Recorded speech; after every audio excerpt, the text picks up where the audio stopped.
Real quick, talk about this is something that's been on our potential topic list for a while. I went up to the Apple education seminar up in Reston in May.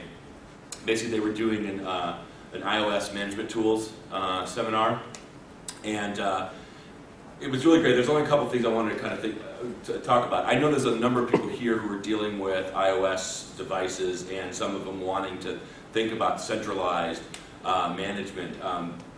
The tools that Apple has provided are actually really pretty slick, pretty easy to deal with. Obviously, there's some server purchases and things of that nature.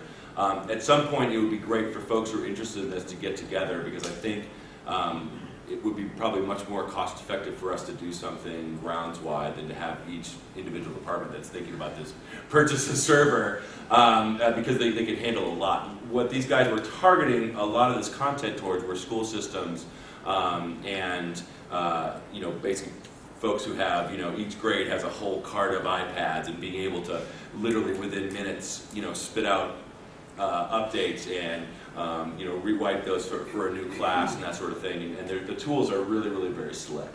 But more importantly, for anybody who's doing any kind of Apple, this was a really slick process. I had to get myself up to Reston, obviously, but it was free. It's covered under our Apple contract, and that included someone like me on the foundations, which we looked at. If you see some of this stuff and you are supporting Apple's or iOS stuff, and the topic kind of hits you, really nice kind of thing. They had little refreshments. They had, it was a nice half day for free, and got some training that I certainly would have spent a lot more time doing the research on my own.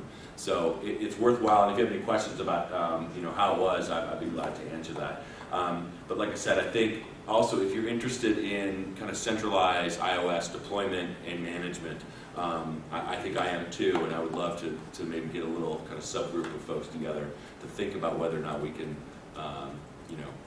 get some forward momentum on getting a centralized server to help us do that. So, any questions? Thanks.